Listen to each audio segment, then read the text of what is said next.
Don't miss the biggest nights in MMA. PFL is more than a fight.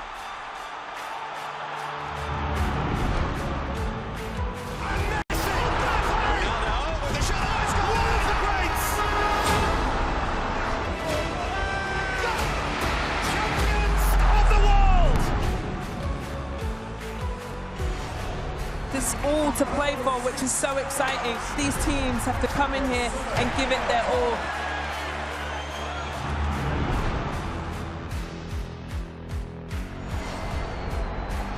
Have a real nice tempo. Goes baseline, watch out. Oh, my! Oh, baby! All the way down the runway for a big-time throwdown.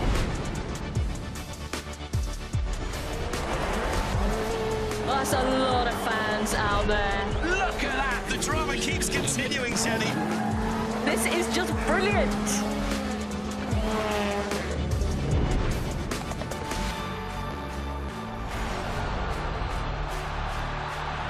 He strikes. Starts as you mean to go on. But this is the danger of the top two guys, and that nuclear weapon that is. Whoa, hello, goodbye. Score! In the back of the net. And shoots, score! Of Serie A action. We'll bring you so much of it here on the Zone. Magnificent. That is tremendous. Catching up on any NFL game is easier than ever before. Going deep for it all. Devontae Smith. He has got it. Touchdown. Your Eagles are world champions again. The Zone is the home of boxing. Really spurs you on, gets you going. Let's make history. Pure power. There's no way back from this, surely.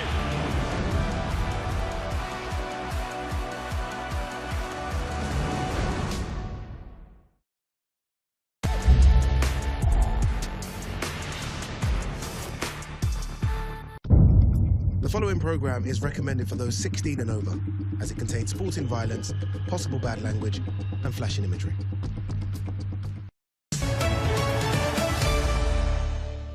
This is the moment the world has been waiting for. The judges are ready, the fighters are ready, the boxing world is ready. The fight starts now! How do you like it?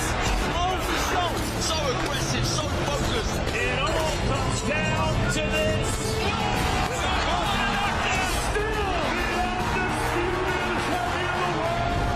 Grand Arrivals, live on DAZN. Another big fight week in London. Best seat in the world for fights right now. We're here for business, unfinished business, a.k.a. Chris Eubank Jr. versus Conor Benn 2. Grand Arrivals today, so fight week starts today. You know what that means? You know what to do? Clock in. When you think about great rivalries in boxing, you think about Chris Eubank and Nigel Ben. 35 years on, the Sons of Legends reignite that flame. His dad don't even like him. How many eggs did you have to eat to fail those two judges? Oh, tempers flaring there. Really has erupted down there on the stage. My own father, a man I idolized for my entire life, thinks I am a disgrace. It's a main event that has all the ingredients for a classic, the chance to settle the score. He's here! And the crowd are going wild! Father and son reunited! Let's get this party started!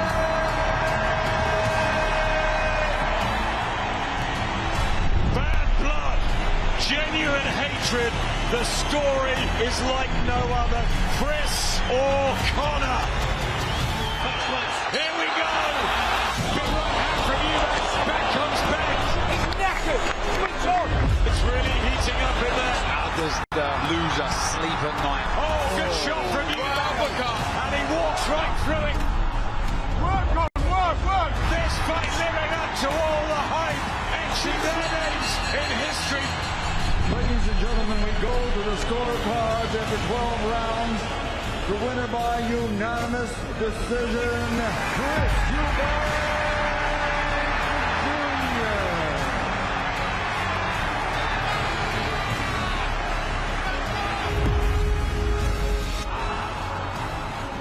The procedure was indeed parliamentary.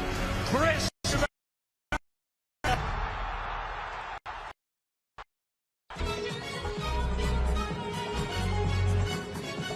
The capital lit up on a lovely Tuesday evening. Grand arrivals, we're here for unfinished business. Chris Eubank Jr. versus Conor Benn 2. Had to happen again. The first fight was so nice, they had to do it twice, and they do it.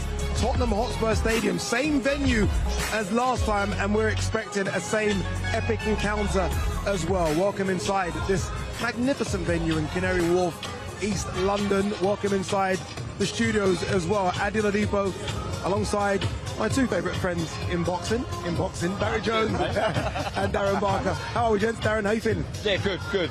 Pumped for this week and pumped for Saturday, of course. It's been a different type of build-up to last time. No egg-slap, no issues with senior and junior, but you almost feel like it's going to catch fire throughout the week.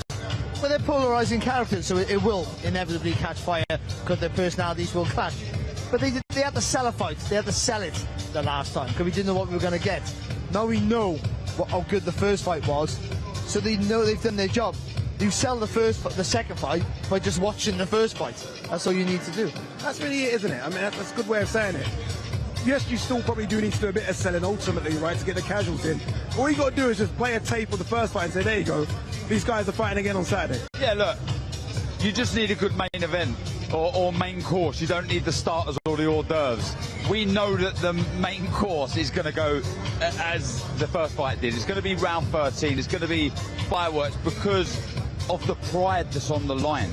They do not want to lose. I know, look, Conor's lost in the first fight, but he's now got to try and avenge that loss and get his name on the score sheet. It's just incredible. It's going to be fireworks. It really is. Yeah, let's remind ourselves of that fight. I mean, no excuses to go back to April and watch this one. And it was an incredible moment. I mean, it must have been goosebumps for you, Barry, ringside, watching these two go at it. It really was, you know. I mean, I was lucky enough to be ringside for the last time that Ben and Eubank got in the ring, and it was amazing that night. But this night, no, it topped it. The atmosphere was fantastic. The ring walk was as good as I'd ever seen, and the action was just intense from the first round. Neither one wanted to give any quarter. Okay, sometimes they didn't engage their brain as well as they should have. Certainly, Conor Benn, but that sheer will and determination, those middle rounds looked like he was going to sort of catch up the rounds there for Eubank. But Eubank showing that all that talk about the weight issue and with his stamina hold up, in the end, he was the guy who finished the stronger of the two. Yeah, one thing that was clear, Darren, as soon as they took their robes off, I mean, you can see it from the ring walk, to be honest, the size difference there. I know a lot's been made about the size difference in their first fight, and a lot's been made about the size difference again, but Eubank is considerably bigger than Conor Benn. He is, and in patches in that fight, he really made that size tell. He did. You know, I watched the clips here, and I've watched the fight back a couple of times. There's so much room for improvement from both, and that's encouraging for me as a boxing fan, knowing what we see in the first fight, knowing that they can both be better. Yeah, it really does set the tone nicely. Who can make the most improvements, you think? Well, I think Conor Benn has to make the more improvements because he lost the first fight, and there's more things you can see that can be done right. I'm not saying that he can do, because he might not be able to do it. That's important. There's more things that can be done right from his camp to make it easier, and what that is getting to route one, to get into close to the target. It's got to be smarter. He neglected his jab, the swing punches in. That works for him in the past, and it worked for him at times in that fight. But also, it gave Eubank the chance to set up that uppercut, to set up that jab, and also to brace himself for an attack. So you've got to be a little bit smarter. And this game is a game of angles quite often. And when you don't have a fast jab, or you are up against a naturally bigger, it's the entry point. Getting that front foot in the right position to get the entry point. Like a Bam Rodriguez, he's my favourite fighter for that point. He gets that entry point from a different angle every time, and it's hard to read that. It really is. It is fractions. It's fine margins in this sport. So who can make those little adjustments? I do feel Eubank needs to get that size and presence into the fight more. I think at times he was allowing Conor to sort of push him back. Conor needs to be direct, as Barry said. You know, get to that target as quick as possible. The feet are going to be so key.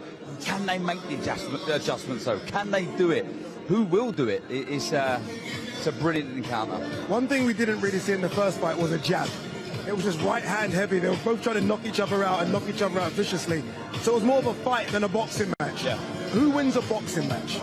Eubank, all day long. He's technically the better fighter. I think we've seen that from the offset, and also he's a naturally bigger guy with a longer reach, and that'll always help you. And I think his fundamentals are slightly better than Conor. But Conor has speed. Does that mean Conor has to make it a fight then? He has to make it a fight, but again, like Darren was sort of alluding to there, you can't just rush in. I mean, you've got to make it a fight. I think he wanted to, he knew that in the first fight. He tried that, but the fact that he was getting to the target as quick as he could, but squared on, and he was just being able to have to take too many punches on his way in, or being too readable. So we got to get there a bit smarter. Once he can do that, I think he can use Eubank's jab against him. And if he does that, use Eubank's jab as an entry. Once he brings that jab back to his hip, you follow that punch in, and then you stay over the left-hand side, which is the blind side of you. Then you've got a free shot at the target. That's the way that he wins the fight. So intriguing, so many intangibles, so many different things can happen. One of the most, I guess, poignant moments that we've ever seen in British boxing was this. I mean, this was just as good as it gets. I mean, Darren, when you saw this door open, did you know he was coming? Did you know? No, me and Barry were sat there alongside Adam, and we had no idea, absolutely no idea. This was Hollywood, it was box office, it was sort of something out of WWE, it was just special. And when you see this, I mean, it was just perfect, wasn't it? You know, we all see this in the venue, on the big screen, on our monitors in front of us, everyone see this at home, and look what it meant to everyone. It just was part of this fantastic night. Barry, it's rare to say the best moment we've ever seen in British boxing didn't happen in the ring, but that's one of the best moments. Honestly, like I said, I had my first amateur fight in 1984. I'm so old, I really am. I can argue. That's a long time ago. It was a long time ago.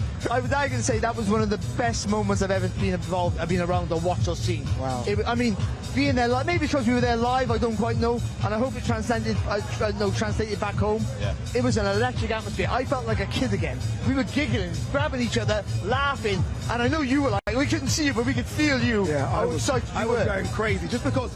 I mean, he really threw us an angle, didn't he? Because Eubank was making out like he wasn't coming. And I genuinely believe he wasn't coming until the 11th hour, and then he turned up. You almost forgot, didn't you? You thought, well, he's definitely not coming.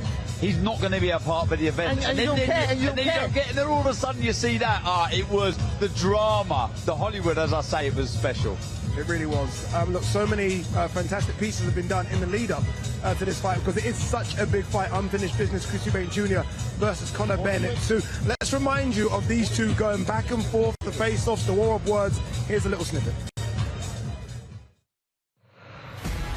I'm uncensored, I'm unfiltered. If I see something and I don't like it or I don't agree with it, I point it out. I personally think you're a bit of a you know, like, I don't really like you. This guy's a drug cheat, so... I know you want to come with all them smart, fancy ways. You know what I mean? Every time I jump in there, and I smell pain. I don't have to march to the beat of these people. I'm not going to shout and scream and throw my toys out of the pram like you and Eddie do. My hurting is punching you in the face. That's my hurting, putting you in hospital. I'm not fighting you for no belts. But I'm not fighting you for no belts. I'm fighting you for punch you Eddie. I thought I was going to have you face down on the canvas. I'm going to systematically beat you.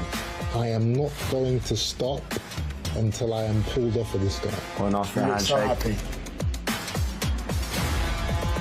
I can't wait to share a room with you again, mate. I'll try to punch the living life out of you. I'll try to be here.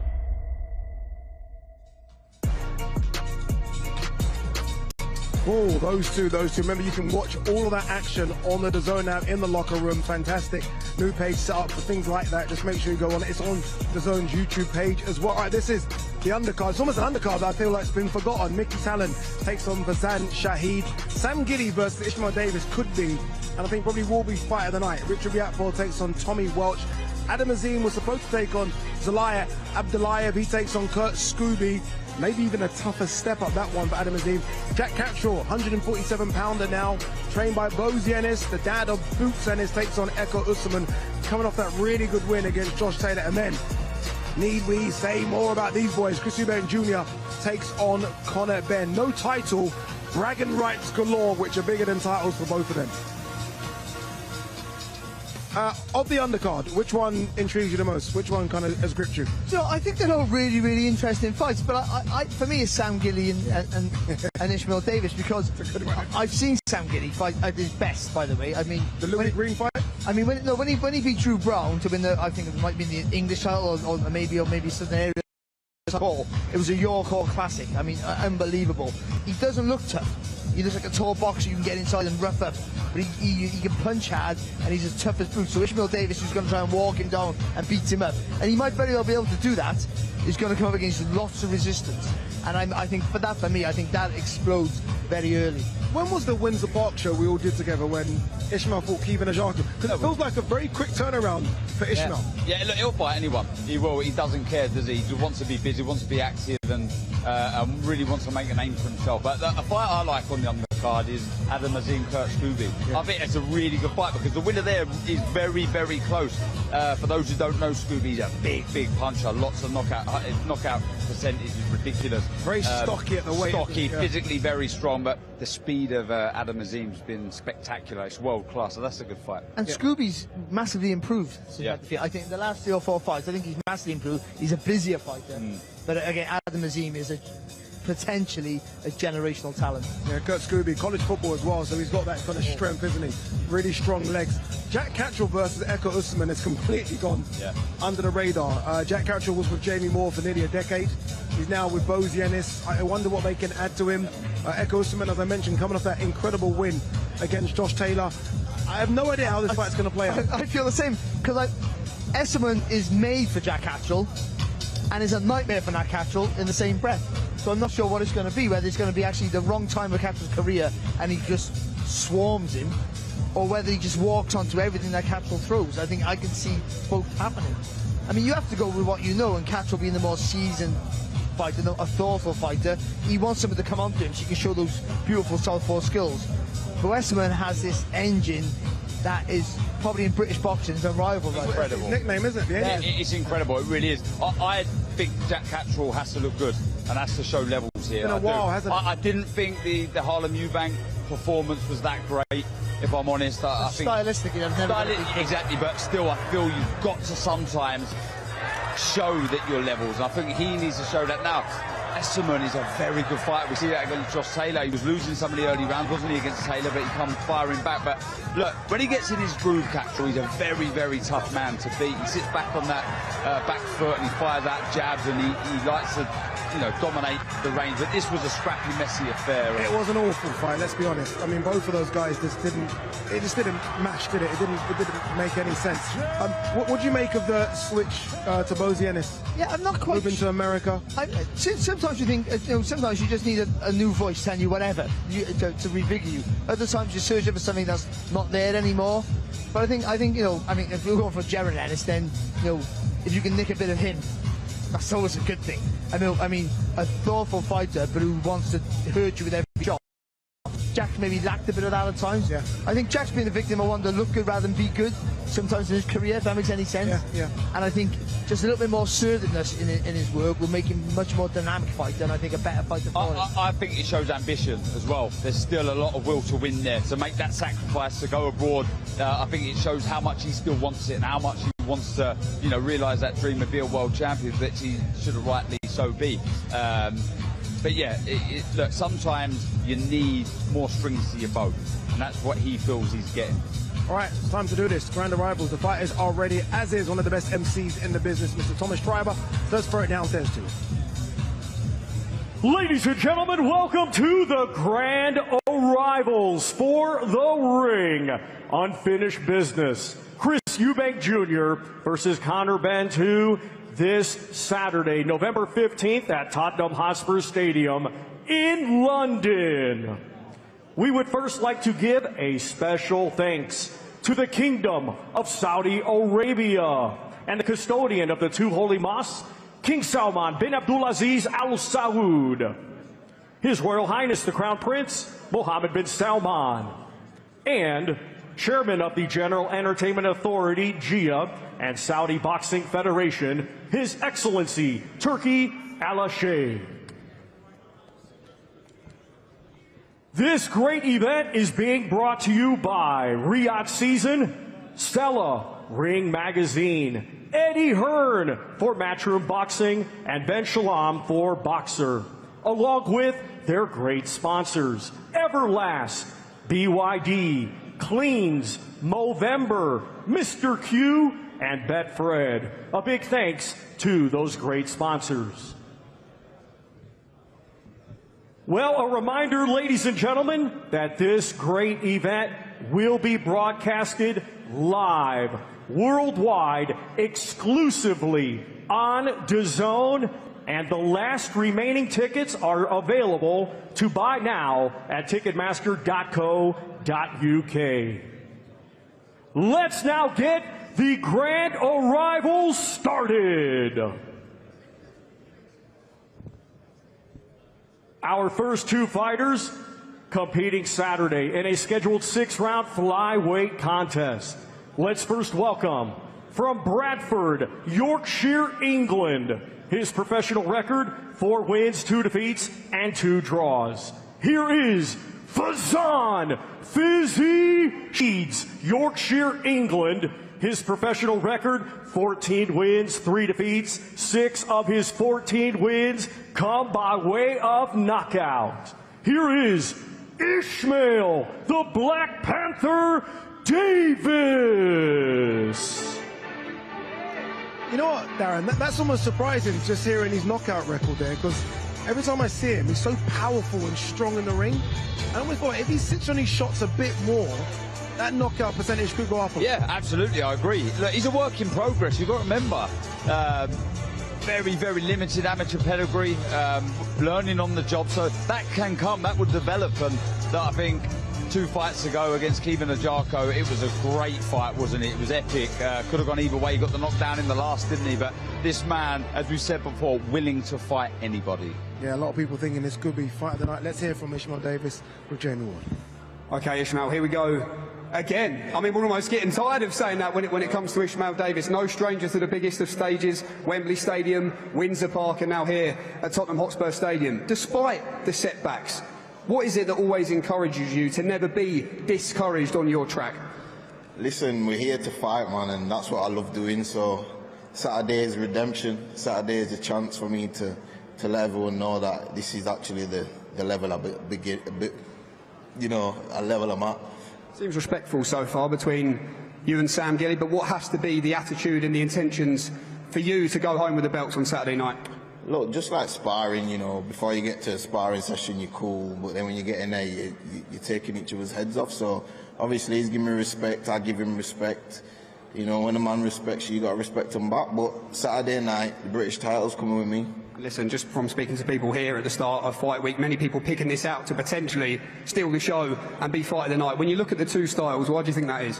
Listen, everyone knows what I bring, and we've seen what Sam brings, so, you know, get ready for a big fight, get your popcorn out. Just finally, when you think about the journey you've had in life, Ishmael, certainly come up a harder route than most. If you can leave Tottenham Hotspur Stadium British and Commonwealth champion, how proud do you think you'd be? That's just the end of the beginning for me, and then it's time to skyrocket. So listen, I'm taking it seriously. It means a lot to me. It means it's bigger than just the British title for me. You know, my kids, my family, and I'm ready to shine.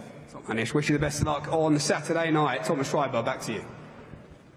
And now let's welcome from Walthamstow, London, England.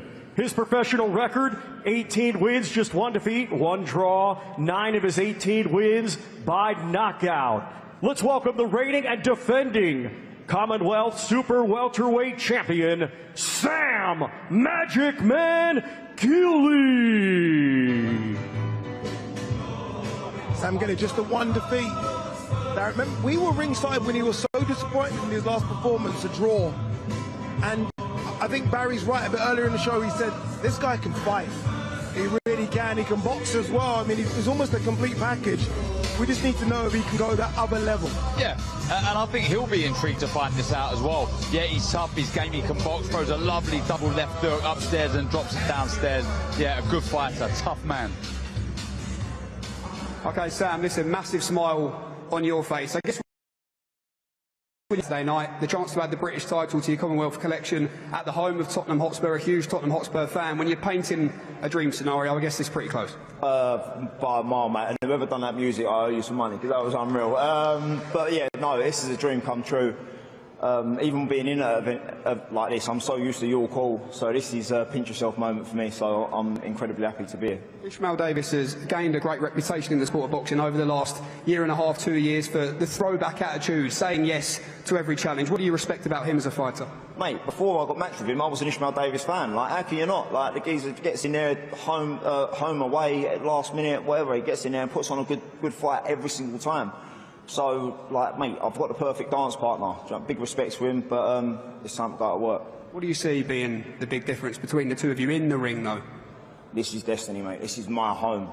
I'm not walking away without them belts. Love it. Sam Gilley, wish you the very best of luck. What a fight this is. Back to you, Thomas Schreiber. It will be the big boys of boxing.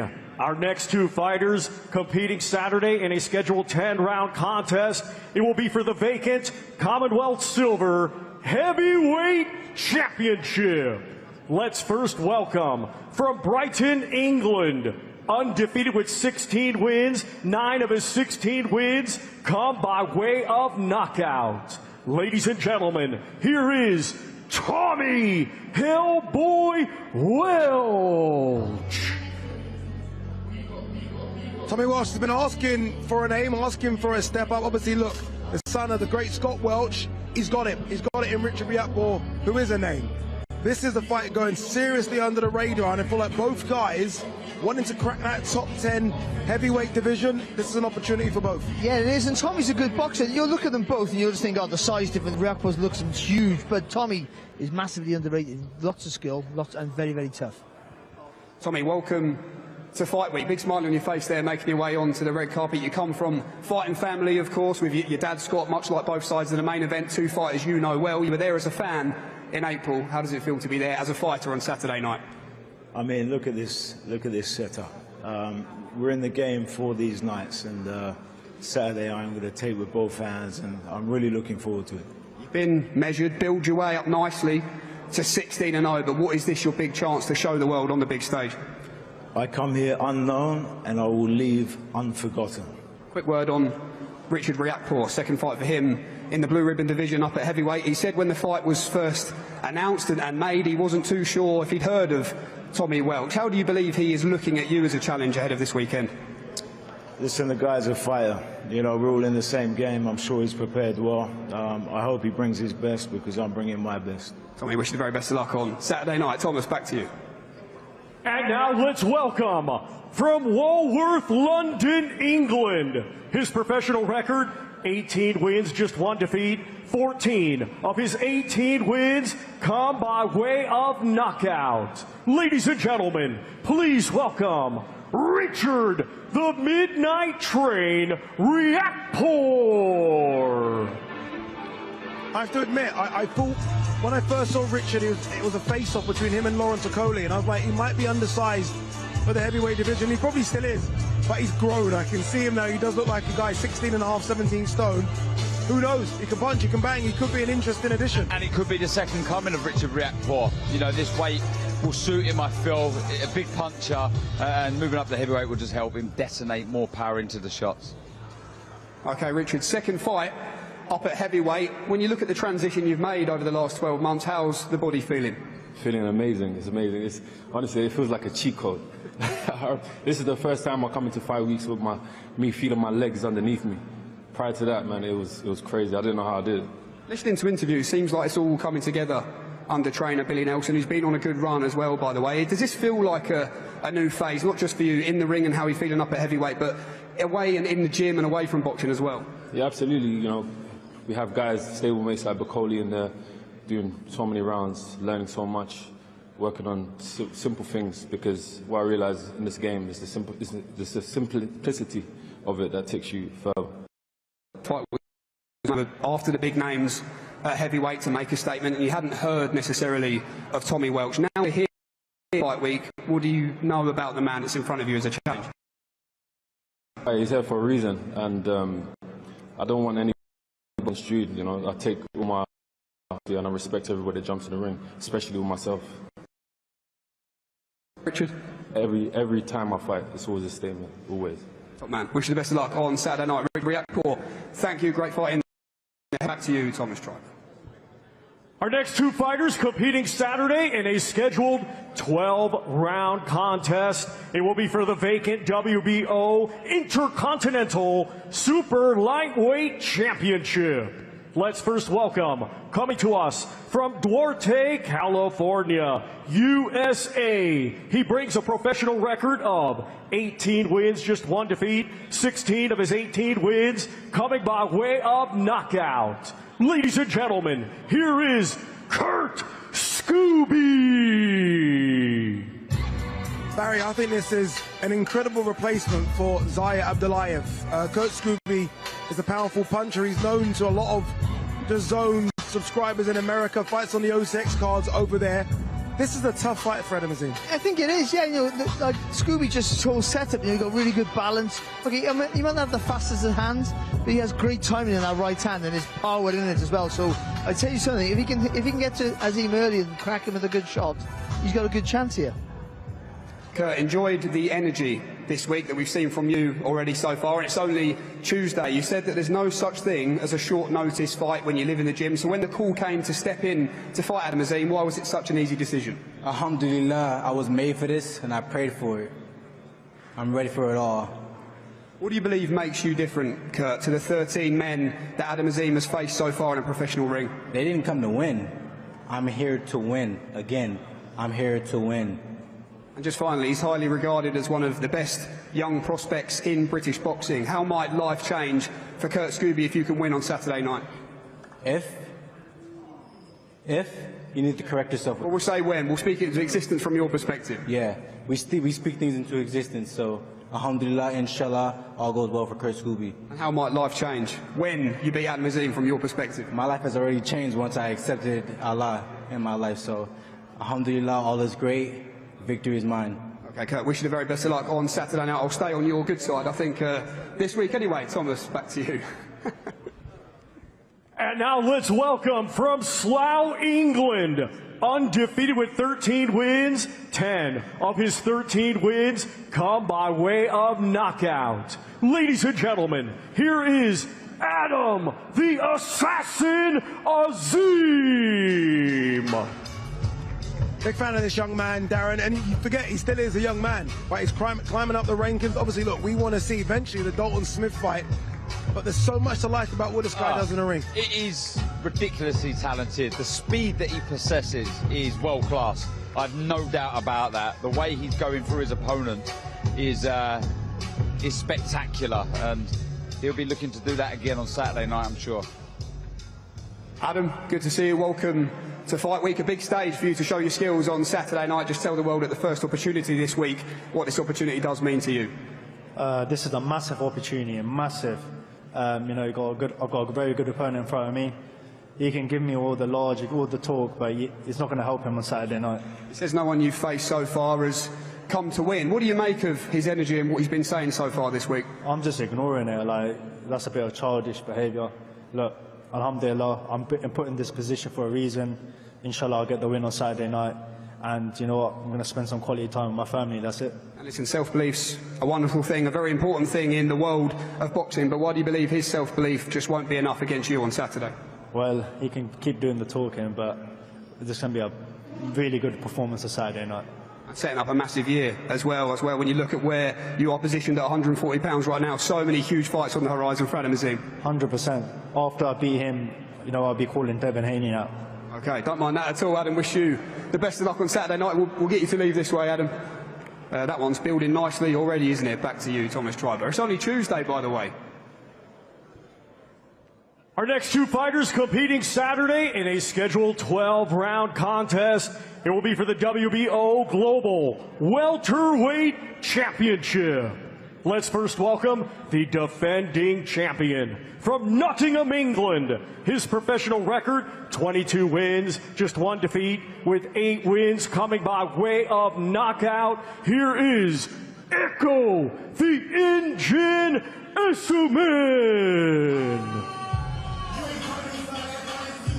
The Engine, perfect nickname to describe a man that just simply doesn't stop, whether it be 10, or 12 rounds, and we saw that, Darren, in his last performance against Josh Taylor. Josh started well, but just couldn't keep up with the engine. It's incredible, it really is. He's just non-stop, but there's thought in his work. He's not reckless with it.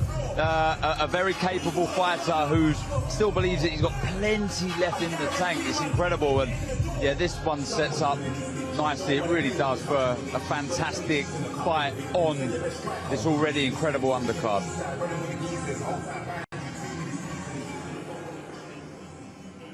Okay, Echo, welcome to Fight Week. Listen, when you look at the year you've had so far, coming off a career best win against the former undisputed world champion in Josh Taylor, straight into chief support at the Tottenham Hotspur Stadium, not been a bad year so far, has it?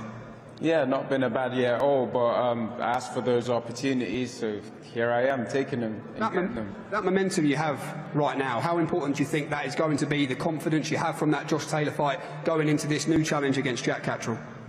Yeah, it's great momentum, and yeah, I just take it all in and keep rolling with it. As a fighter, look, he's changed trainers, he's relocated over to America, he's not been too happy with the two showings he's given us in 2025. Are you expecting a completely different Jack Catterall? What is the big expectation for you this weekend? It's not really for me to worry about what's in his head, what he's doing and trying. That's up to him. I've been focusing on being the best Echo Essuman and bringing forward more of my alter egos in the ring, so you guys are going to see something nice and special. Just finally, Echo, what do you see being the difference between you and Jack? I just said the same thing to Adam Azim, huge fights on the horizon, but this time for you at welterweight, what do you see being the difference? I've just got more. Don't mind that at all. Echo Essuman, wish you the best of luck on Saturday night. Great fight this is with Jack Catterall, one half of your chief support. Back to you, Thomas Triber.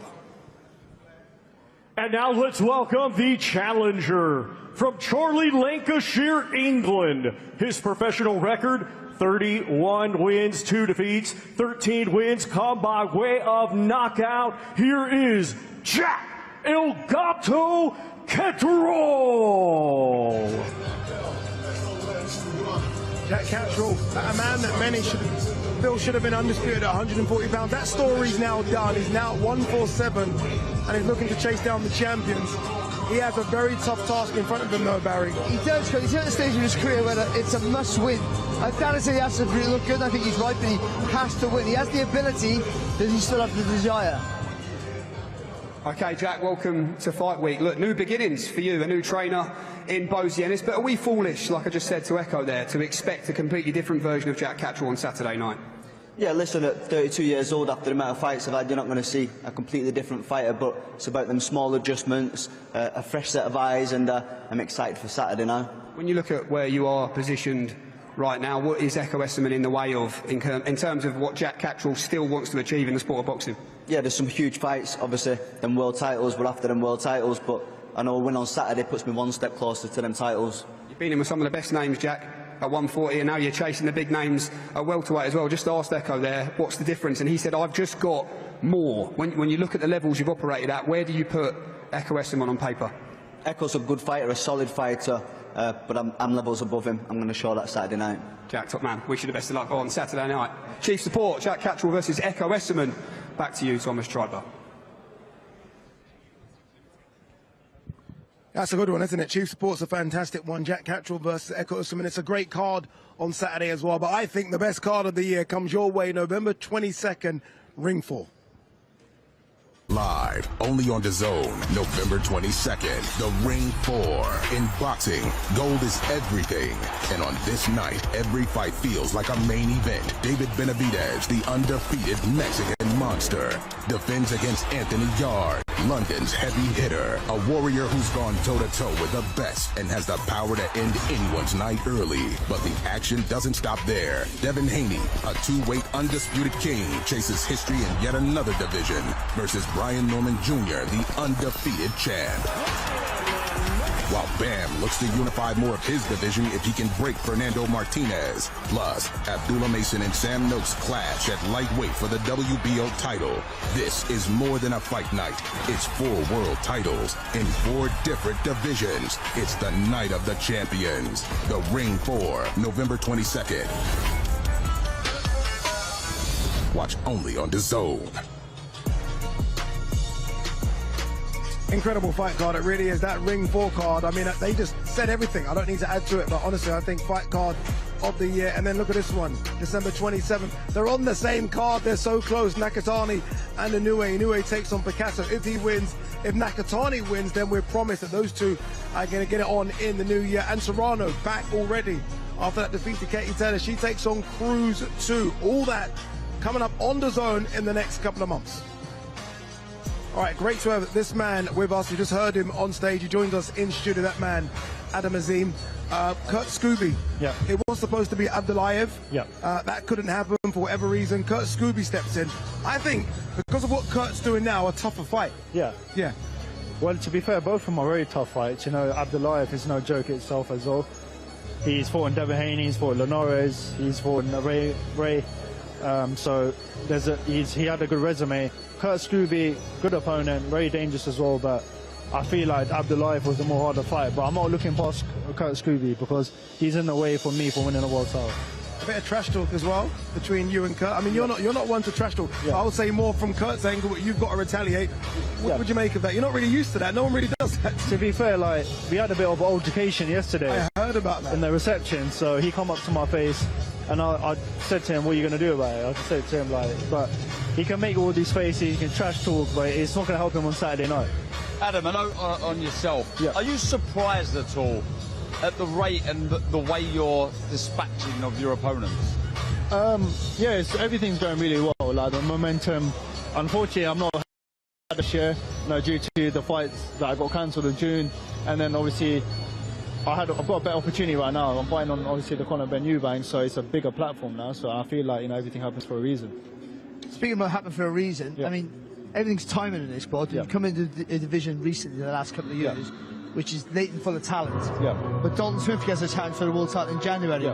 Is that the fight you prefer, or is Devin Haney the guy you're aiming for? To be fair, I only said that just to get get his reaction. But to be fair, look, I want Dalton Smith to beat him. He's got a really tough fight coming up. I wish him the best of luck. I actually want him to win.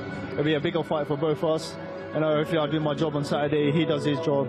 I win a world title, he wins a world title. It'll make a big, massive British showdown. But I'm not looking past Kurt Scooby, and I wish Dalton the best of luck. It must make it exciting for you though, Adam, because you're in a division which not just has big names, but it's got big fights as well. Normally you just have a division with big fights where there aren't big money fights. You're in a division where there are big names and big money fights. Yeah, of course. That must be exciting for 2026. 100%. Obviously, like I said before, I've not been very active, but I'm going to be very active. I've got this fight coming up. I've got another fight scheduled for January, February time, just before Ramadan, and I've got another fight in May, which is going to be on BBC after that and after this one. Always going to start at 140. I'm looking at you, and I know this is a big jacket, but you're looking like a big boy. Yeah, I'm saying Still 140. comfortable at 140? I'm comfortable at 140. I'm not making it hard. So. What do you guys make of Kurt Scooby? Again, maybe little known to the UK market, but Darren, well known. Yeah, a capable fighter. He's good, he's physically strong, can obviously punch. So Adam, look, he's already speaking there, he switches on, focus, and you're going to have to be. How great, though, it must be for you to be a part of this. I was watching the Conor Ben Chris Eubank fight the other day, and you're sat there ringside, and now you're a part of this big card. Of course, yeah, it's massive. It's everything's a blessing, and straight after I'll smash up Kurt Scooby, I watch the Eubank and Benn #2, so I was at the first one. So for me to fight on the big stage like this is a big opportunity for me. And all injury free now? I know you've suffered with that in the past, but you're all training going well. All injury free, I'm ready to go. I'm thriving in the gym, and this is another day in the office. Do you want to see the biggest neck in the division, by the way? Actually, it's a very big neck. And another look as well. Do you want to see this? We've got sort of images of you, videos of you KOing people. I mean, not that you need to get anything to get you pumped for Saturday, but this will. Because it's the speed, it's the power as well. I mean, look at that. Left foot, right foot, the kid's got everything. It is the speed, Adam. Of course. Have you always been ridiculously fast, or is it something you've worked on? Do you know what? I think I've been blessed with speed. My dad used to get me weights on my hands and make me punch the boxing bags to get my speed up. So I've been naturally very fast. So this is why a lot of fighters struggle with me because of my speed. But with speed comes with power as well. I tell you what's going to be really beneficial for you is that you stayed around the European level for 2 or 3 fights. Yeah. I mean, no one does that anymore. Yeah. And that just gives you that just to learn, a bit more confidence to learn, because you're so young. Of course, yeah. Now you're stepping up the world level. Yeah. I mean, you've had that experience at the level where most people bypass. Yeah. And I think, if you do win the world title, which I'm sure you will, and you do have longevity, that will help the grounding so much to keep that belt. Of course, 100%. Like, my opportunity will come to win a world title. I'm not rushing either, but you know, all the fights I've had before, Ishmael Davis, Sergio Litmus, even Aaron Fanyan was a very difficult fight on my 8th fight, so I've got the experience now, and now obviously it's another day in the office on Saturday, I feel like. Adam, top man, thank you so much for joining us. Go home and rest up. All right, so much has been made about Conor Benn versus Chris Eubank Jr., but we know the real story is Chris Eubank Sr. and Nigel Benn. Take a look at this.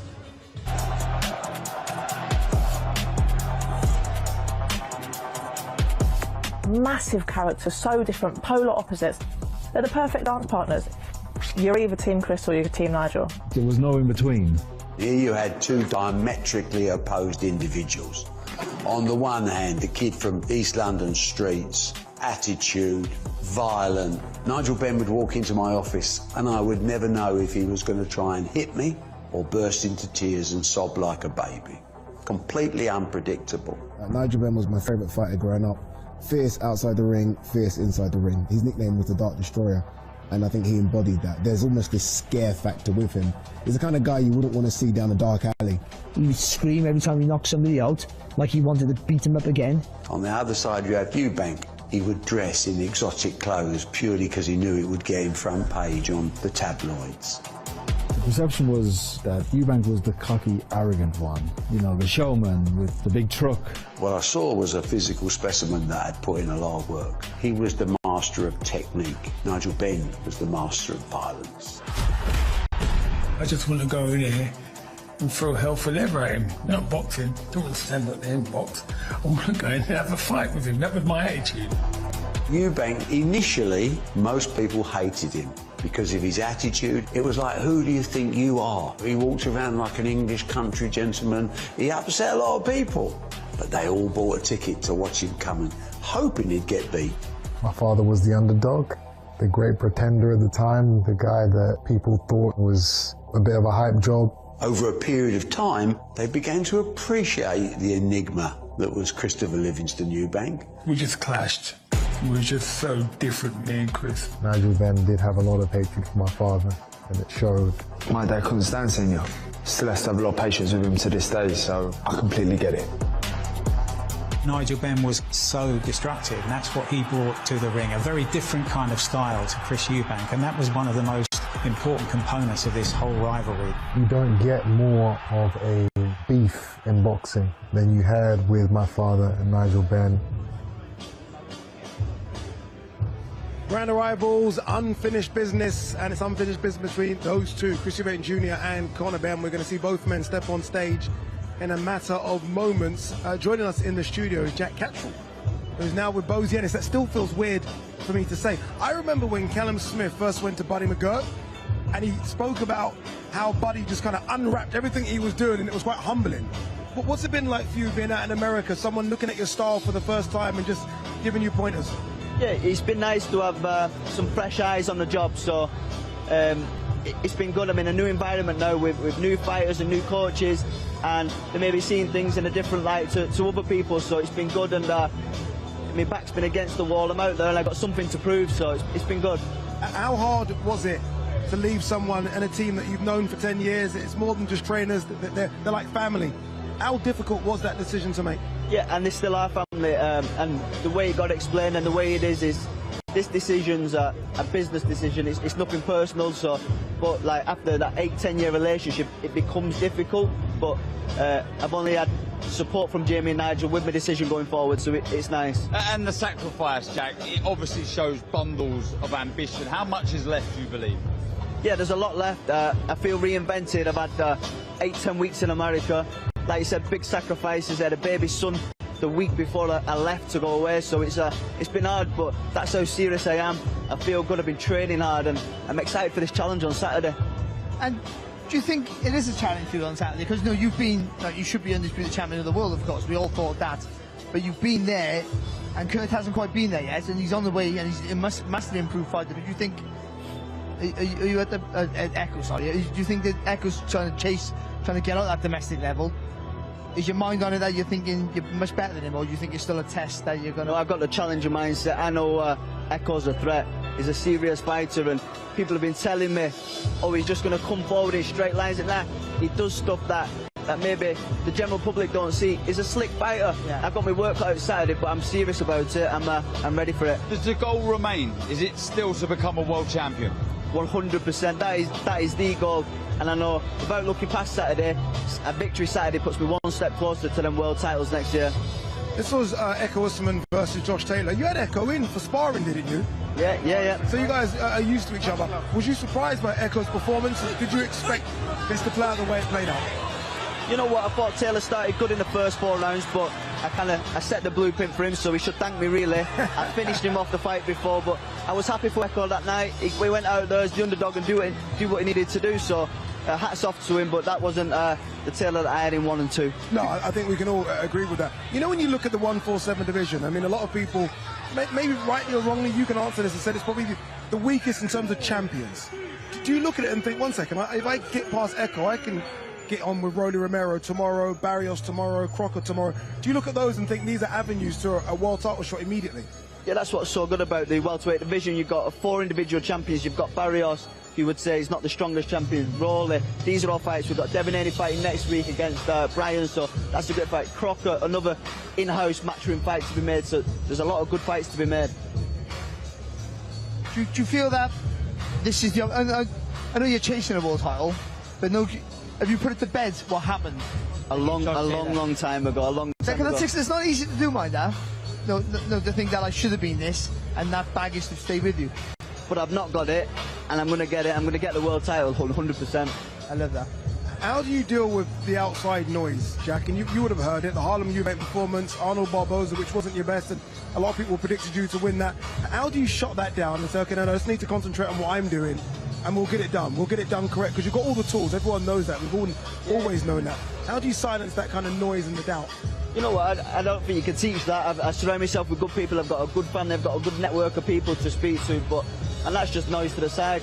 I know what I've got to do. I'm quite confident in myself and the job that I'm doing, and there's one job here, and that's to beat Echo on Saturday night. Before I let you go, main event, Eubank versus Benn. You would have watched the first one, which was an incredible matchup, right? I mean, it was a fight of the year, wasn't it? How do you see it playing out again?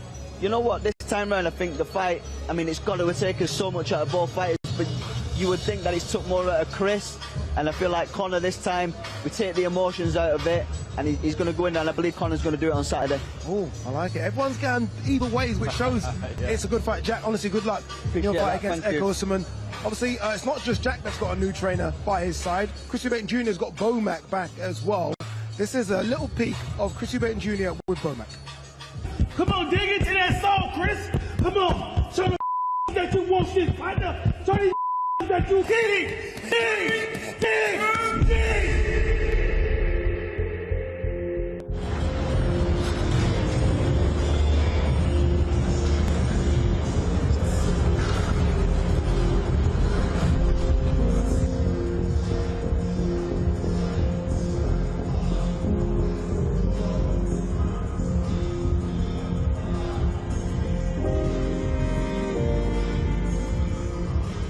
This is my first full camp in Dubai.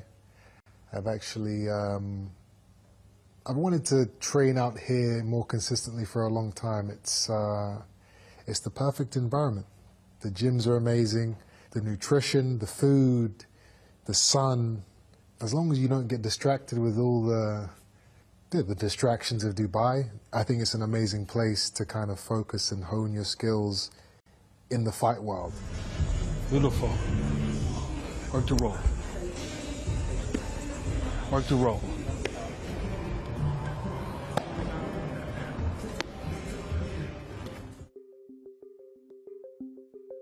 Camp is going pretty good. I'm excited about his progress, what he's doing in camp, how good he's listening to the coaches. The different thing about this camp is that he trusts the coaches more than he did the first time we worked. You can see it, you can see how he's listening, you can see the way he's working, so that's always gratifying to the coach. He said he's the best at 160, and he's going to show it. Then we're coming after those champions, so y'all better hide y'all belt. Because just not only Chris coming to get it, I'm coming to get it too.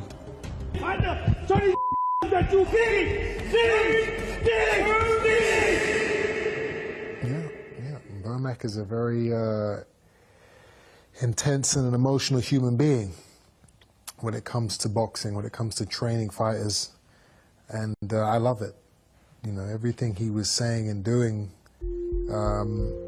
it's real and it's right. The things he's not just blowing smoke. You know, the things he's saying, if you're actually listening to what he's saying, it's real.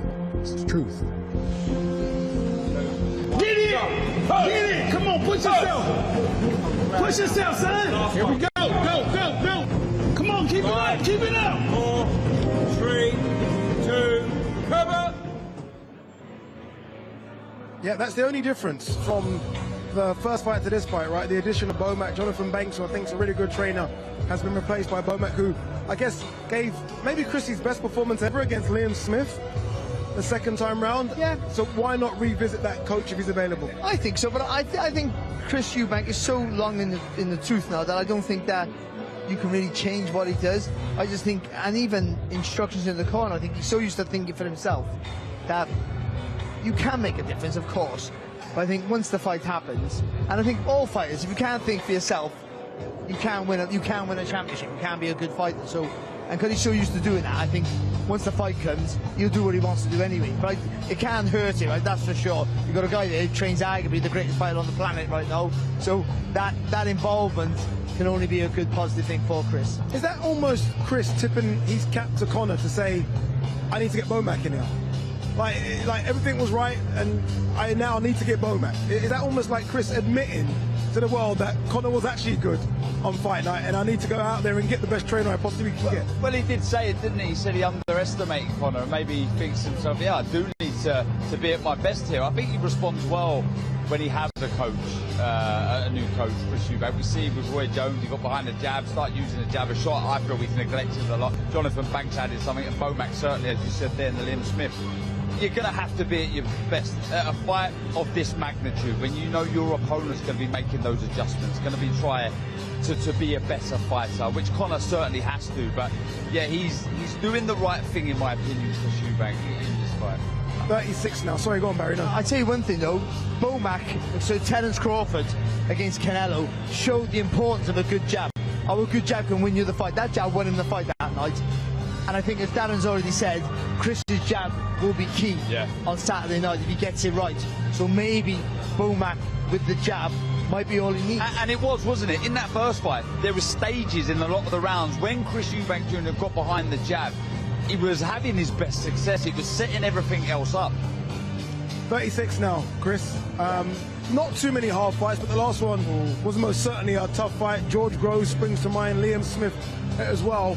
If he does come through on Saturday, and he is the favourite to come through on Saturday, does he still continue? Does he want to still continue, do you think? I think he will. I don't think winning a world title is on top of his list. So your motivation is your motivation, whatever that is. Obviously, you can't question his motivation for the war he had against Conor in the first fight. So he has aspirations still to want to fight and want to win money. That's his goal. I don't think he should carry on after this. I think because the hard fights take out you, but the training and making the weight is more, isn't that? And that's bigger on your body. You can't get that back. You cashing in bits of your soul there that doesn't come back. So I think there's a point there where you start to get seriously hurt if you don't look after yourself. Not to add any more pressure to Chris, who brings pressure on himself. If he loses, that's that then, isn't it? I'd say so. Yeah, because he's been in some huge fights, he's made a lot of money, and would the appeal still be there? There's a rematch. Well, yeah, of course. There would be a third fight, sorry, but there after that... Chris Eubank Jr. is here. Looks relaxed. Looks like he's almost taking it in, doesn't it? Yeah, he does, and... Almost like he's trying to say something to himself. Isn't he always like this, though? Yeah. He's always very composed, isn't he? Whatever he is, he doesn't lose his temper. I mean, have you ever seen him lose his temper? I can't... I mean, maybe he has. I've never seen him out of his control. Well, the X-Slap was the only one, wasn't it? But even that, he was creating a narrative, wasn't he? And there's Conor. Now, this guy is a man who lives on... Is very nice, isn't it? A bit of flash from the grand rivals. But Nigel Ben flanks him, Eddie Hearn on his side as well. He's an emotional guy, and he has to fight emotional. I think, he has, but to control that emotion can be the difference between winning and losing a fight. Is that the danger where if they try... Because I think everyone wants to see him box a bit. Do you must just let him go? That's who you are. Just let you go. Yeah, we always say it, and I believe fighting to your strengths is the most important thing you can do. That's what you're good at, do it. But you do need to add to your repertoire. You do need to change things dependent on the opponent. And going back to, would Chris retire if he lost his? No, he wouldn't. Barry said it there. There'd be a trilogy. There'd be a third fight, wouldn't there? If there's money to make, without a shadow of a doubt. Eubank Jr. is going to stay around. All right, let's do this. Let's see both men walk on stage. Let's throw it down to your MC, Mr. Thomas Schreiber. Ladies and gentlemen, will it be repeat or redemption? Our main event this Saturday is a rematch scheduled for 12 rounds in the middleweight division. Let's first welcome from Ilford, Essex, England. His professional record, 23 wins, just 1 defeat, 14 wins come by way of knockout. Ladies and gentlemen, here is the former WBA Continental Welterweight Champion, Conor the Destroyer Benn. Conor Benn looking very dapper, very different. I've not seen anything like this before. Very, very different. Just for grand arrivals, I can't imagine what the press conference attire is going to be. I feel like he's been different this fight week, or this fight build-up, Barry. I feel like it's a different Conor Benn now. Yeah, like this, he hasn't got, again, they haven't got to sell the fight. The fight sold itself, didn't it? The first fight sells this fight. I mean, he's beaming full of confidence, and I understand why, even though he did get beat in the first fight, he showed some really good qualities there. He knows now he can dig deep in a hard fight that he's up against it. Okay, Conor Benn, here we go again. When you think about how you're feeling now, perhaps in comparison to how you did in April, just tell the world what's going through the mind of Conor Benn a few days away from the rematch. Yeah, listen, I'm just excited. All the hard work's done now, ready to just jump in there and do a number on him, to be honest, mate. What feels different for you this time, do you think, and why? Yeah, just better prepared. I mean, I've done everything I could with what I had, so to be here now, I feel more prepared. At middleweight, it's my first fight up at middleweight, so I feel like I filled into the weight nicely. Yeah, I feel good, man. You have a word tattooed on your arm, Conor. That word is redemption. No doubt your dad's been on you already this week and throughout the build-up about what this means. Revenge, not just for the family, but for you. How much fire does that give you in the belly when you think about getting revenge and beating Chris Eubank? Well, it's quite funny. So I've actually got redemption, and I've actually got revenge on the same night before we even fought. So it's yeah, it's quite funny. But yeah, I'm excited to go in there and just do what we know I can do. You know, I know I can hurt him, and I'm going to go out there and capitalise on the mistakes he made in the first fight and go out there and give the fans what they want. Told us you won't be as emotionally invested this time. You said that's what went wrong last time when you came face to face yesterday. Though a few comments about a Rolls Royce that you claim Chris paid for when he missed weight, comments about toenails as well. When he is in front of you, though, you still struggle to contain yourself at times? Oh, I mean, listen, he ain't my cup of tea, but I haven't got to like him, you know, and that's that. But ultimately, we're going to both go in there and put it all on the line, and the best man's going to win, which I believe will be myself. I do just want to ask you on a slightly different note. News formally announced today that Chris Eubank Jr. is going to become a father to twin boys. You've got 2 young children at home. Do you have any parental advice, perhaps, for Chris Eubank Jr.? Well, first off, this ends here. The rivalry ends here. This is it. The Benn Eubank chapter's done. That's it, it's finished. So I hope you guys enjoy. As for the parenting tips, not really, mate. Credit to Victoria. She's the best mum there is. Early prediction. Conor, how do you do it on Saturday night? I go out there and give him a good beating. I go out there and beat him up. That's it. And you know, this time a little bit more calculated, still emotional. I fight with my heart on my sleeve. I'm an emotional fighter. If you followed me in my career, I'm an emotional guy anyway. So ultimately I will still be emotional, but it's down for me to keep it disciplined in there. Conor, we can't wait. Welcome to Fight Week. We're going to swap Conor Benn out for 2 very important figures behind the scenes. Firstly to you, promoter Eddie Hearn, and father, 2-weight world champion as well, the great Nigel Ben. Nigel, let me actually come to you first. What have you noticed in your son, perhaps different this time throughout the whole build-up in comparison? Well, completely different. The first fight, you know what he went through, getting called a drugs cheat, doing all this, went through a lot of stress, and now he's completely been exonerated, been cleared, everything. Now he's in the right frame of mind. Well, that's what I like about him, is his mindset is the key. Before, he was all over the place. He was throwing punches from South Africa, Germany, all over the place. This time you will see Conor at his best if he stick with his game plan. You know what's actually nice? the whole team has just been relaxed because of him. No stress, no getting angry, just absolutely nothing, mate. What's gone on? The whole camp has been so peaceful. He knows what he's got to do, and the team is 100% confident in what he's going to do. And just final one as well, Nigel. Look, I don't want to remind you, I'm quite scared to remind you, but the Benns are still searching for that win over the Eubanks. What's been your message to him? But you know what, it's not even that. You know, I thank God for bringing Chris in my life and for bringing Chris Jr. in Conor. So, you know what, it's going to be a great night for Conor. I know that. But the difference is I'm just glad that, you know, that we've got a family just like us that just likes to fight. But I know we're going to be victorious on Saturday. Okay, fantastic stuff. The great Nigel Ben in the house. And let's just grab a quick word from promoter Eddie Hearn as well. Eddie, fight week finally here. Feels pretty special. What have you made of Conor's energy so far? I love what I see. Totally different this time. I mean, at this point last week, we were keeping him calm. You know, he was definitely nervous going into the fight. We probably underestimated the magnitude of the event. The event itself was so special. The fight was so special. And I think as a young fighter, what he would have learned from that night and how he would improve will come to light on Saturday night. I think we're going to get another tremendous spectacle. Both these guys are tremendously tough. Both these guys won't give an inch. Both these guys are desperate to win. And that's why you're going to get another classic on Saturday night. But what I see from Conor Benn this time is a mature fighter, someone who's had that experience now. The body looks completely different up at 160. And that was the first tough fight he's been in. And he wants more, and he's got so much more in the tank. This tank's nowhere near empty. The trenches have only just been visited for the first time. He wants more trenches, he wants more pain, he wants more volatility, and he's ready to do whatever it takes to win on Saturday night. And you've got two warriors in there ready to put it on the line. You're going to see another classic fight. Okay, great stuff, Eddie. Well, that is one half, of course, of your main event from Team Benn. Team Eubank will be heard from next, but first, back to Thomas Treiber. And now let's welcome, from Brighton, England, his professional record, 35 wins, 3 defeats, 25 of his 35 wins come by way of knockout. Ladies and gentlemen, here is the former IBO world champion, Chris Eubank Jr.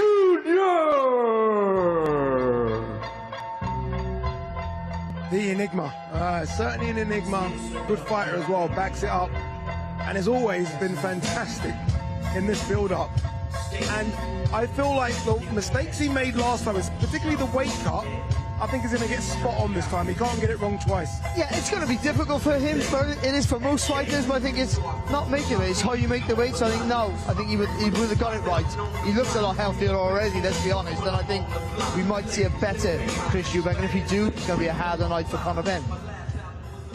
Okay, here we go. Chris Eubank Jr., welcome to Fight Week Part 2. Firstly, congratulations in order. I think everyone who saw the clip of you and your father formally announcing you're going to be a father to twin boys, everyone loves seeing it, and I guess when you're in a fight week steeped in history, family and father history, seemed like the perfect time to let the world know. It's a blessing. It's a blessing, and I'm very proud and I'm very excited for that next chapter of my life. When you made your entrance into the Tottenham Hotspur Stadium alongside your dad in April, when you made your ring walk alongside him to Simply the Best, you could see what it meant to you. But in that clip, when you gave him that news, where did that rank for you in terms of moments of pride you've had in your journey in life? You know, this is not the environment that I feel like talking about things like this. Let's stick to the boxing.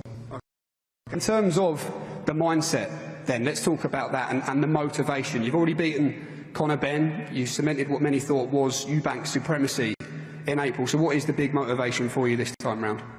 I'm a fighter. This is my life. This is what I was born to do. You know, I've heard people, including my father, say that retirement is on the cards. You know, I should sail off into the sunset. It's just not who I am. As long as I have that fire in me to keep getting in that ring and keep getting in them gyms and waking up early, I love the lifestyle. I love who I am as a fighter and the way it makes me feel. So that's all it is, testing myself, giving the fans what they want to see, and and pushing myself as far as I can go. That's the motivation now. Conor says he's not as emotionally invested this time when it comes to this fight with Chris Eubank Jr. Do you believe him? What have you made of his energy in the build-up this time round? I don't know. I've only seen the guy once. He was cracking some jokes when we were facing off. It's not going to be funny when that bell goes in a couple of days' time, that's for sure. But we'll see what happens. He says he's better prepared. How's it been for you having Bomac back by your side in this camp? What's it given you? Bomac is a genius. This man is, you know, he's at the top. You know, he's shown time and time again that he has that secret sauce. We had a great camp for the Liam Smith 2 fight, and that's why I knew that he was the man for the job here in this rematch against Benn. We got some tricks up our sleeve.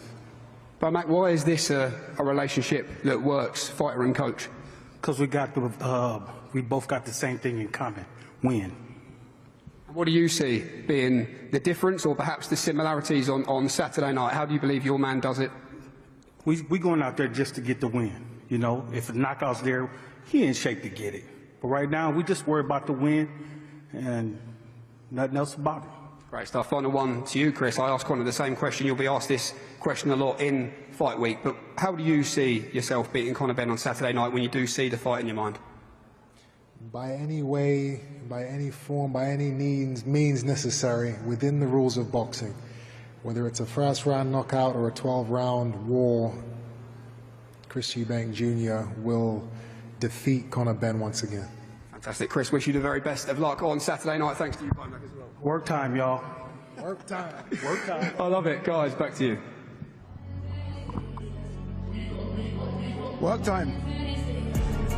Chris looks like he is cutting weight. I can always feel like everything just slows down a little bit with him, but he also looks like he's ready for business.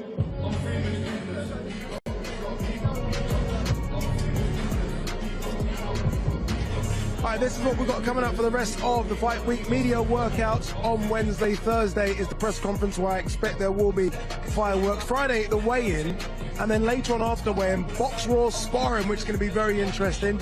And then obviously Saturday night, Tottenham Hotspur Stadium, live on DAZN. Exclusively, we are going to see this story between the Eubanks and the Benns maybe finish. I say maybe because we know both of them have got kids now. So anything can happen in 25 years' time. I love it. I'm excited now as well. I was a bit like, okay, this feels underwhelming. All of a sudden, I'm like, okay, no, we're ready to go. Busy, we've got the first event up and running, and then you get the real feel, the buzz starts, and yeah, I like what I hear from both. They're both fired up, obviously, so much pride on the line. This contest really does mean so much to them. It's a must win for Conor, it really is.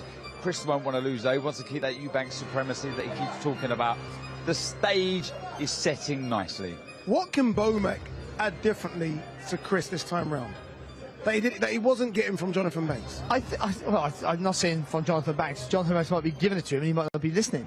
But it's the consistency with the jab. Consistency with that jab will keep Conor Benn away, will keep him resetting, will keep him from fighting too far out, and that gives Eubank the opportunity to get that uppercut into play and combinations. A busier Chris Eubank is a better Chris Eubank. So maybe the fitness, or not fitness, conditioning to doing the boxing in spurts, I would say, would probably be better for him. There was rounds, those middle rounds where he took his foot off the gas a bit, and Conor Benn took advantage of that. But he did finish strong, so he does have a good engine. But I still think, as Darren, and we both think the same thing, the jab is the key for both.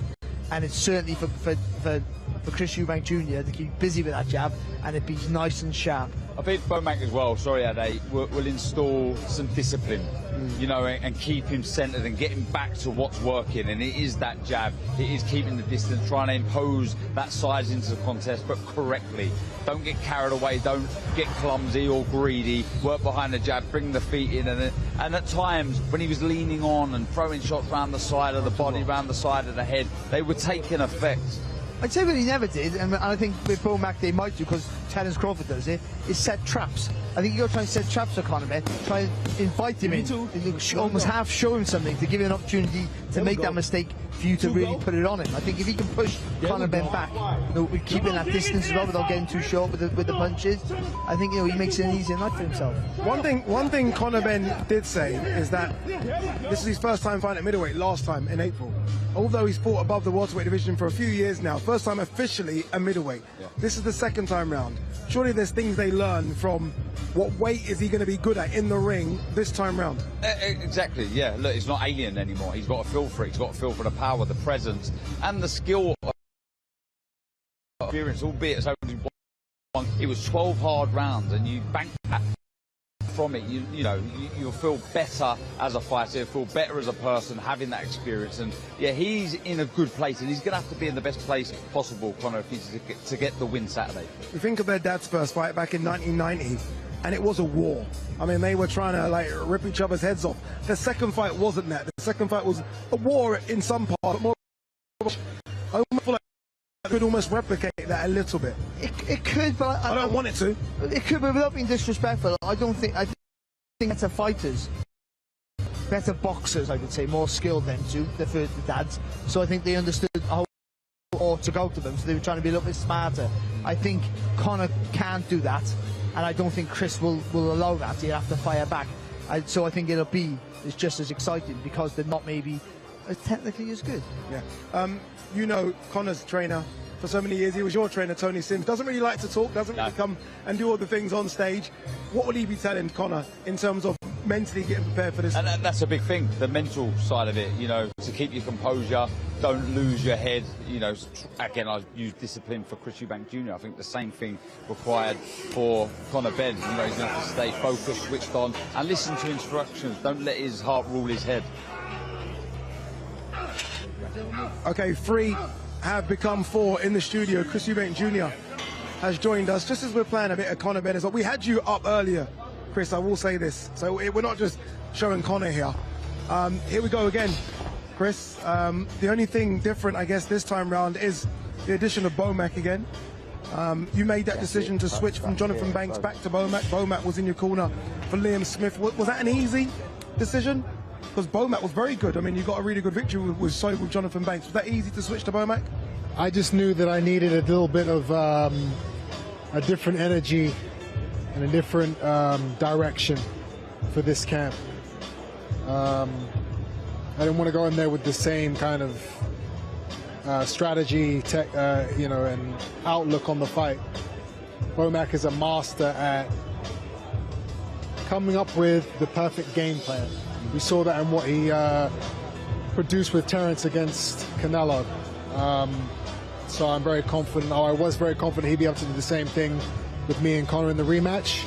And we're going to find out if I was right in a few days' time. The boys said a bit earlier, if this is a boxing match, you convincingly win because you're the better boxer, you've been doing it longer. If it turns into a fight, again, that's something you can win at, but you allow Conor to come into it more. Is Bomac going to almost make you box a bit more rather than all the emotions of the first fight where you guys were just slugging it out?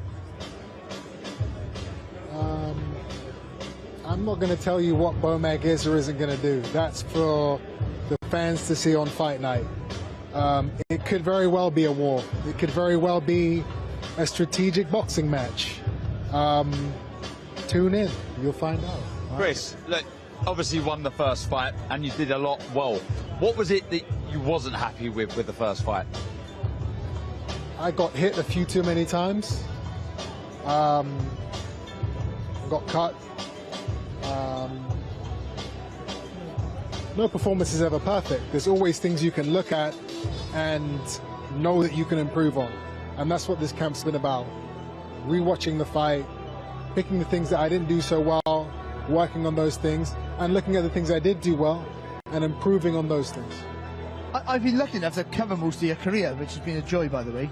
But I was going to, most of the time, you seem to you carry your own counsel in the corner, it feels. So now with Bomac in your corner, and you've had the trainers and you've listened to, but I mean, is it hard not to just keep your own counsel in between rounds? Because you're so used to, you seem like you're so used to being in your own mind and figuring things out for yourself, but you're going to have Bomac instructing you. Is that going to be difficult not to stick to a same pattern? Does that make any sense to you? No, I understand. It's one of those things, It's a habit, eh? When you're in that ring, it actually doesn't matter what your coach or your teammates are telling you. There are going to be times when you're going to just do what you got to do. Yeah. And I have kind of gone throughout my career kind of using my instinct and my natural ability to get through these fights. It's been, it's been a task. It's been something I've had to work at, to listen to other people and implement what they're saying instead of what I just feel like doing. It's tough. It's not easy. But I feel like I've gotten better at it over the last few years, and I guess you guys will see how good I am at it now in a few days' time. Is that a trust issue? That you don't maybe? Is that, no, I don't mean disrespectfully. Just that you just don't believe people enough, and you just think I know right. It's not about trust. I mean, obviously, when you're working with certain trainers or certain people, you have an outlook on who they are and their knowledge as a coach. So the more successful a coach is, the more you trust in what they're saying. But it's not really about trust. It's about the fact that I've gone at it alone for so many years. It's like, do I want to give that power over to someone else? It's very hard to do that. Well, you've got one of the best trainers in the business to let him handle it for you. You've done that ring walk so many times to big fights, big arenas, stadium fights. Does it become the norm, or do you still get the goosebumps when you're making that walk, as you are going to do on Saturday? There's goosebumps, there's emotion, there's everything that comes with what you would imagine walking through thousands and thousands of people. But I am able to block all of that out. I'm able to mask it. I'm able to not show anybody what I'm feeling. I bottle up inside and I unleash it on whoever's in that ring in front of me. That you do.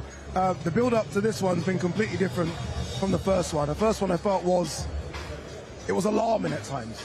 The energy from both of you, I was like, oh, this could go off at any time. There was security everywhere. This one's been a bit different. Conor's almost seemed to become friendly with you. I watched the face-off, almost like he was trying to make jokes with you. Have you noticed a different Conor Ben this time around as opposed to the first time? I don't think he was making jokes. He was trying to annoy me a little. He was referencing hoping that my skin a little bit. That doesn't work. But yeah, the build-up has been different. It's a different energy this time around for sure, because we've already fought. I've already won. So that jostling for, I'm man, I'm gonna assert my dominance, that's already kind of been and gone. We now have that respect for each other. Okay, we did the 12 rounds. We had that amazing fight. There is a respect there now, and that stops eggs being smashed on people and certain things being said before the fight. But once that bell goes, all that respect is going to go out the window.